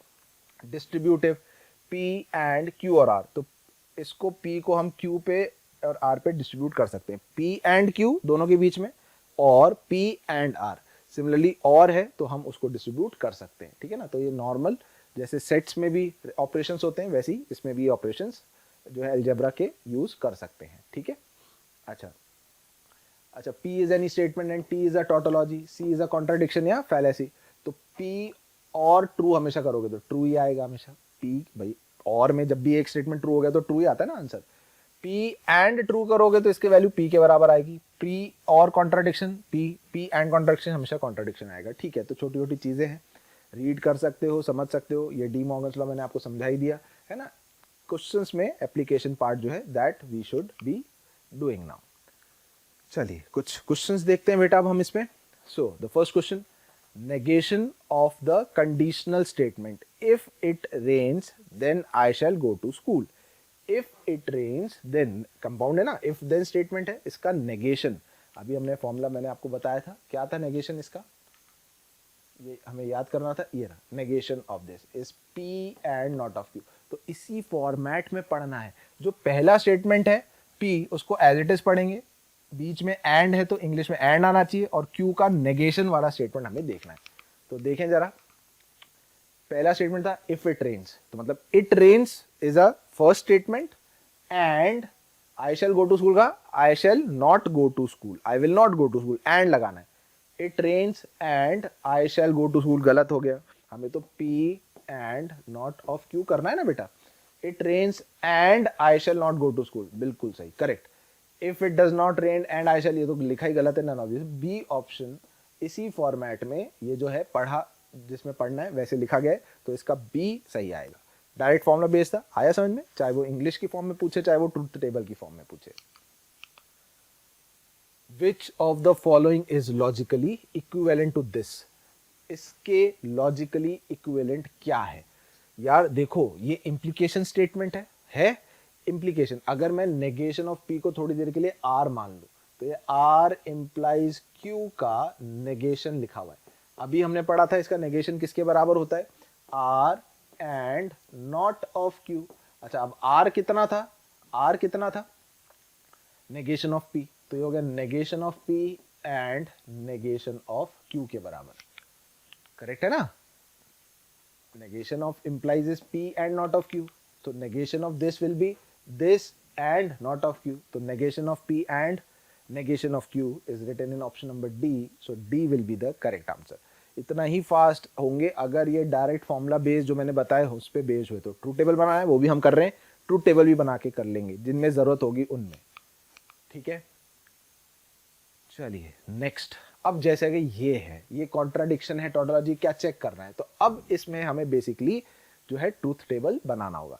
P की जरूरत है, Q की जरूरत है, negation of P, negation of Q। तो let us start drawing the truth table without wasting any times.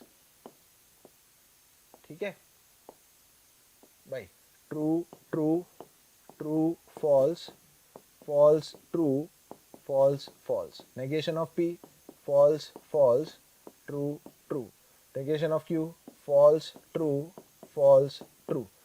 क्या क्या चाहिए, P implies Q चाहिए, right, and P implies Q का नेगेशन भी चाहिए। चलो जैसा लिखा है वैसे ही कर लेते हैं, वैसे तो डायरेक्ट भी कर सकते थे, हमने आइडेंटिटी पढ़ी है। P implies Q क्या था, P implies Q true true true आएगा, पहला ट्रू दूसरा फॉल्स तो ही फॉल्स था, बाकी दोनों केसेस में ट्रू था। इसका नेगेशन भी चाहिए, negation of P implies Q। चलो ट्रू का फॉल्स, फॉल्स का true, false and false. What else do we require?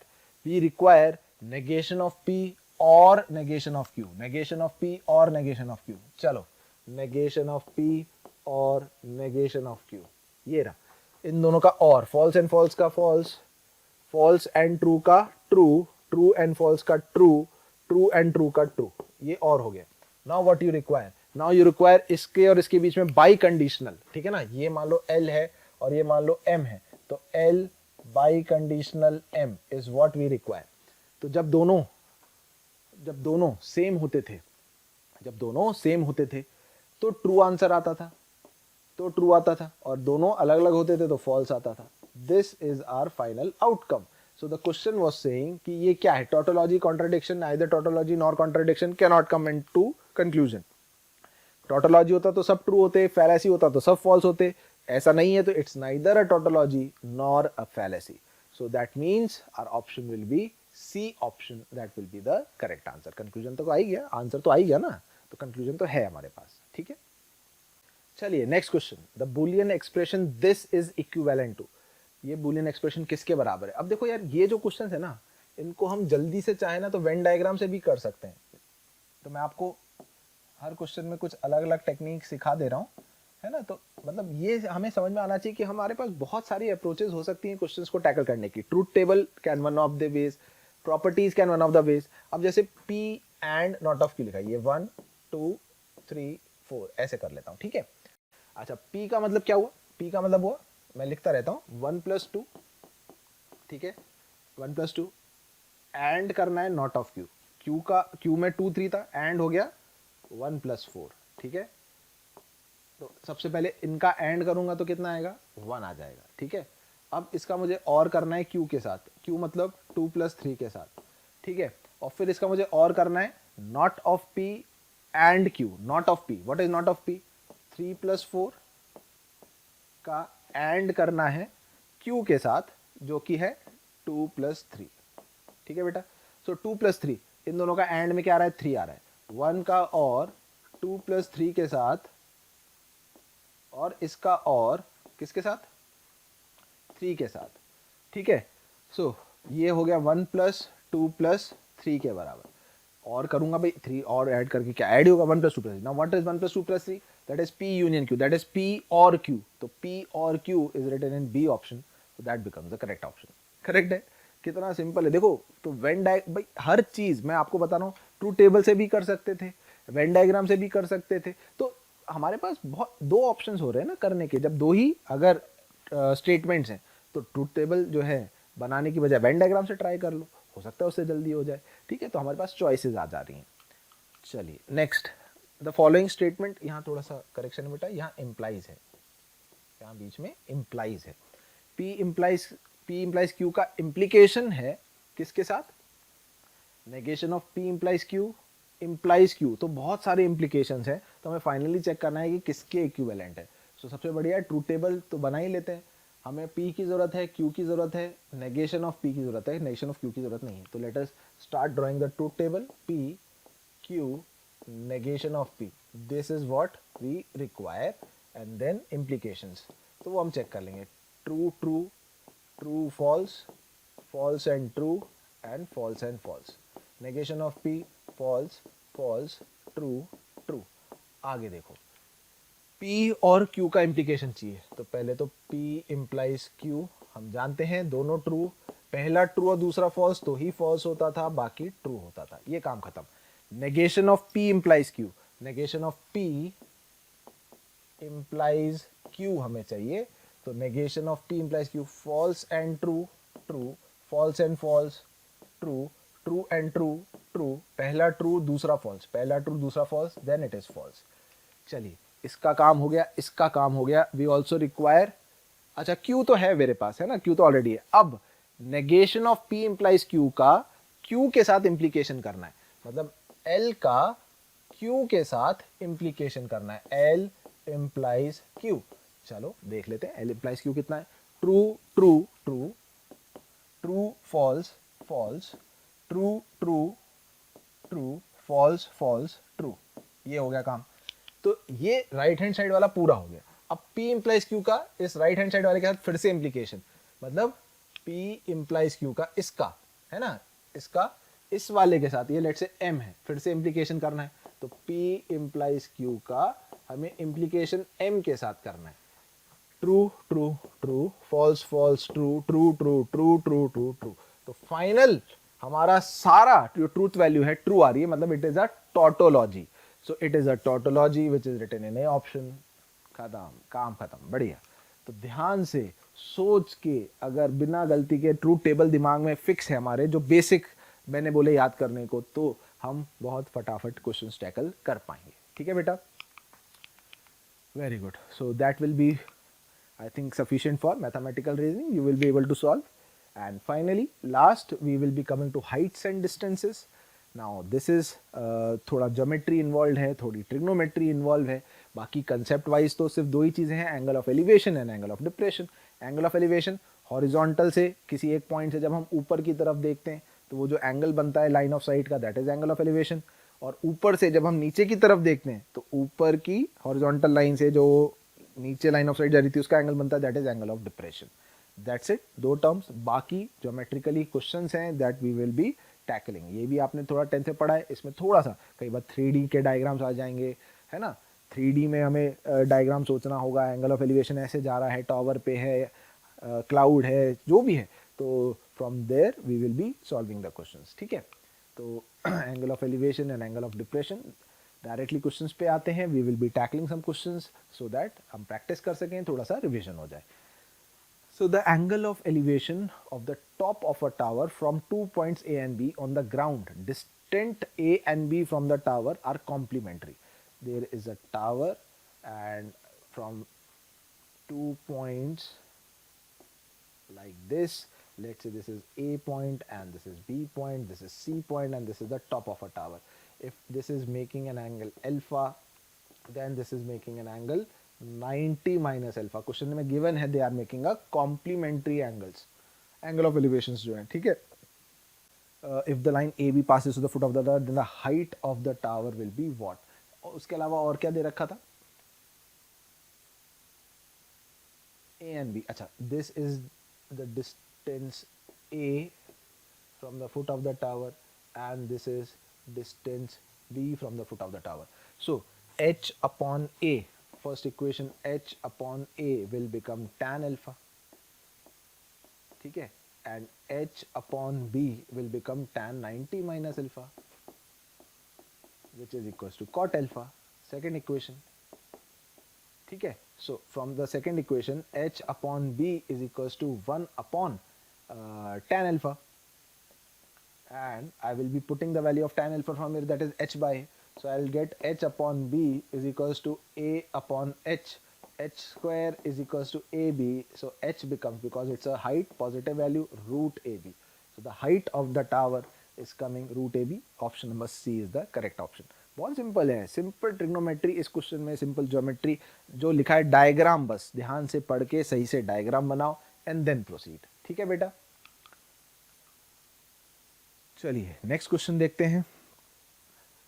A tower stands at the centre of a circular park. एक टावर है जो सर्कुलर पार्क के centre पे, A and B are the 2 points on the boundary of a park such that A B equals to A. ठीक है, there is a, let's say a circular park and then there is a tower which is standing at the center. ठीक है, अच्छा, there are 2 points, A point and B point. A B length पता है, subtends an angle of 60 degree at the foot of the tower.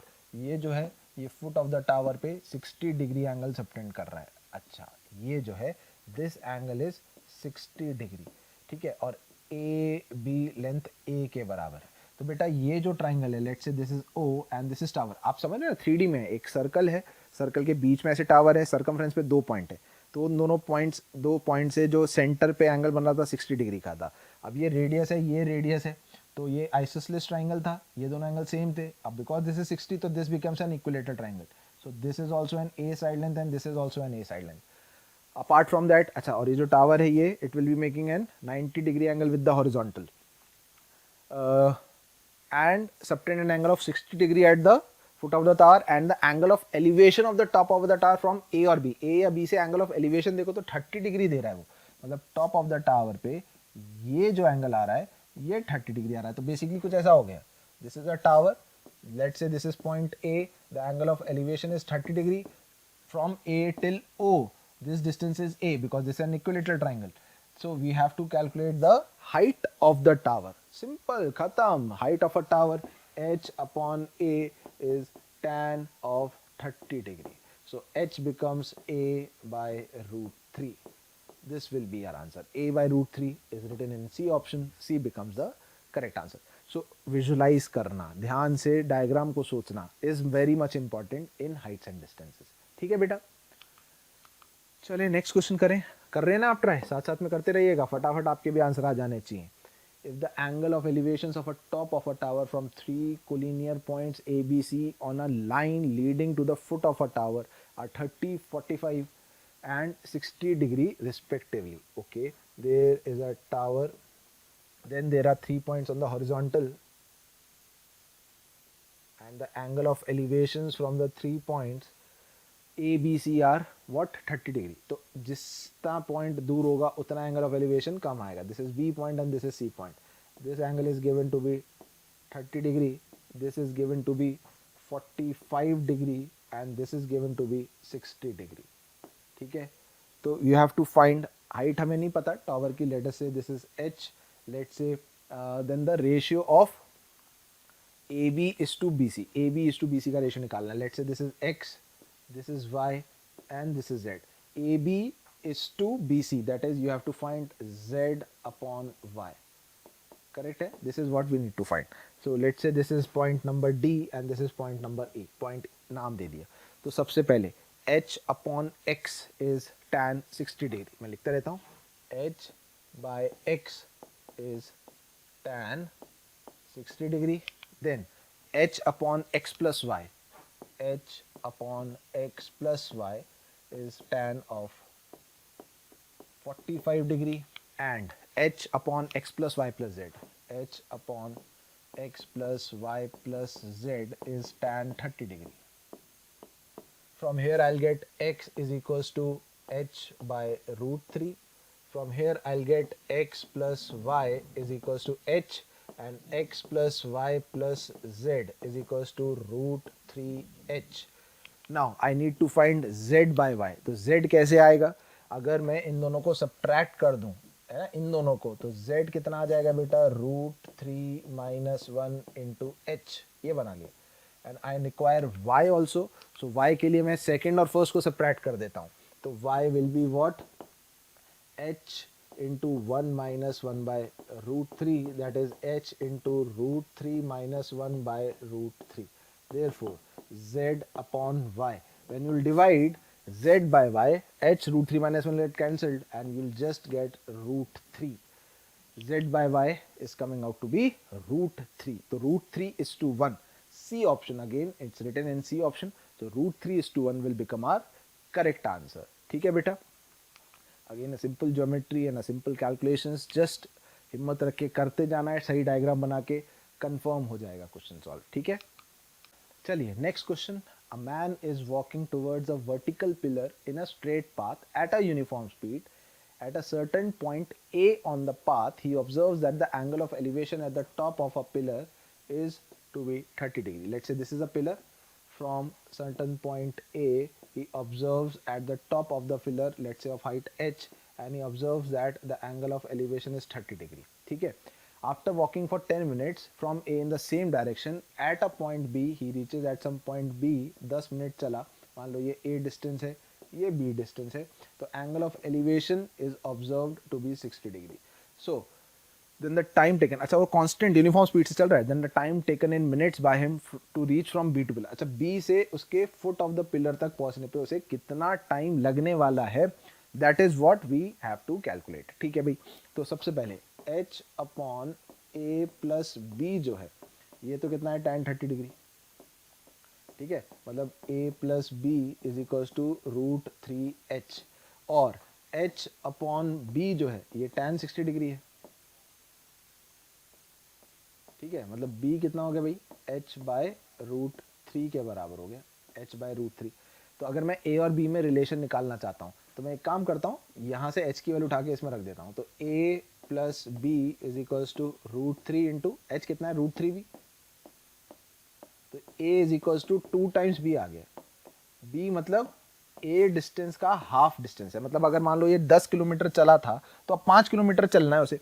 अगर उसे a distance travel करने में 10 minutes लगे थे, तो अब यूनिफॉर्म स्पीड से चल रहा है तो b डिस्टेंस ट्रेवल करने में उसको इसका हाफ मिनट लगेंगे. भाई 10 किलोमीटर के लिए उसे 10 मिनट लगे, तो 5 किलोमीटर के लिए उसी स्पीड से चलेगा तो हाफ टाइम लगेगा. हाफ टाइम लगेगा मतलब सी आंसर आएगा 5 minutes.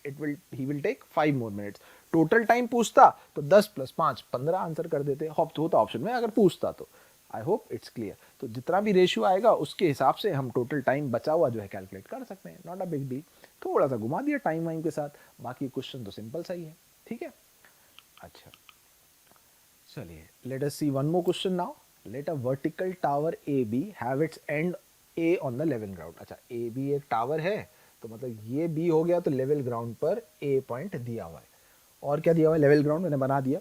Late C be the mid point of A B. अच्छा सी जो है भैया इसका मिड पॉइंट है, तो मान लेते हैं कि एक्स हाइट की ये टावर थी, तो एक्स बाय 2 ये हो जाएगा और एक्स बाय 2 ये हो जाएगा. फिर क्या बोल रहा है, and P be a point on the ground such that A P is twice of A B. अच्छा ए बी का डबल पी ग्राउंड पर है पॉइंट, तो मतलब ये डिस्टेंस टोटल कितना हो गया भाई 2x हो गया. If angle B P C मतलब p को अगर c से ज्वाइन करूं तो ये एंगल अगर हमें बीटा दे रखा था, तो tan बीटा किसके बराबर है, that we have to find. सबसे पहले बेटा ये 90 डिग्री है. इस ट्राइंगल में देखो, अच्छा इस एंगल को थोड़ी देर के लिए अल्फा में बोल देता हूँ. तो CAP ट्राइंगल में अगर मैं आपसे tan अल्फा पूछूं, ये मैं कैलकुलेट कर सकता हूँ, x by 2 upon 2x that is 1/4. ये मैंने एक अपना डेटा कैलकुलेट कर लिया. अब बड़े वाले ट्राइंगल की बात करें BAP में, तो tan ऑफ टोटल एंगल कितना है अल्फा प्लस बीटा किसके बराबर आएगा बेटा, x अपॉन 2x मतलब हाफ आएगा. What is the formula of tan alpha plus beta, tan a plus b का formula tan a plus tan b upon 1 minus tan a into tan b is equals to 1/2, and we have already calculated tan alpha as 1/4. so अगर मैं यहाँ tan alpha 1/4 रख दूँ, 1/4 plus tan beta upon 1 minus 1/4 times of tan beta is equals to 1/2. तो I will be able to calculate tan beta from here. 1 plus 4 times of tan beta t मान लेता हूँ upon 4 minus t is equals to 1/2. 2 plus 8t is equals to 4 minus t. 9t is equals to 2 और t मतलब tan beta is equals to 2/9. Simple calculations, वो भी fast करना है अपन को, जल्दी जल्दी करनी कैलकुलेशंस. जो जो डेटा दिया है जल्दी से हर क्वेश्चन में ये देखो डायग्राम बना है. आंसर कितना 2/9, C option. So it becomes the correct answer. ठीक है, तो it will not be a that much of tough for you. Heights and distances you will be able to solve. और उसके अलावा बाकी स्टैटिस्टिक्स और रीजनिंग थोड़ा ज़्यादा ध्यान दो, क्योंकि sets and relations and Heights and distances comparatively आसान है ना. तो उसके और रीजनिंग में भी जो मैंने बताया ट्रूथ टेबल याद कर लो, तो अगवन क्वेश्चंस ज़रूर से कर पाएंगे. ठीक है, सो that will be all students for this session and I hope that आप इन chapters के क्वेश्चन ज़रूर से आपके एग्जाम में अटेम्प्ट करके आएंगे और वो आपके सही होंगे. Okay, thank you. प्यारे बच्चों, आप सबका प्यार और स्नेह हमें जिस तरीके से मिल रहा है उसके अकॉर्डिंग कई बच्चे हमें कमेंट करते हैं कि सर इस टॉपिक पे वीडियो बनाइए, सर इस टॉपिक पे वीडियो बनाइए. आप लोग क्या करिए, आप हमारे चैनल पे बेल आइकन को दबाइए, जिससे जो भी नोटिफिकेशन हम अपने चैनल पे दे रहे हैं वो सारे नोटिफिकेशन आपको प्रॉपरली मिलते रहें. और फिर आप उसके अंदर जाकर के जो वीडियोस आपको दिए गए उन वीडियोस को एक बार जरूर देखें, क्योंकि कई बार ऐसा होता है जिस टॉपिक की आप डिमांड हमसे कर रहे होते हैं वो टॉपिक ऑलरेडी हमने डाला हुआ होता है किसमें, अपने वीडियोस में. तो आप जाकर के उस वीडियो को पूरी तरीके से देख सकते हैं. आपका जो भी हमें प्रेम और स्नेह मिल रहा है उससे मोशन की टीम बहुत ज्यादा काम करने के लिए उत्सुक हो चुकी है और हम आपको इसी तरीके से, आप हमारे साथ लगे रहिए, अपना प्रेम और स्नेह हमें देते रहिए और हम आपके लिए मेहनत करते रहेंगे. Thank you so much.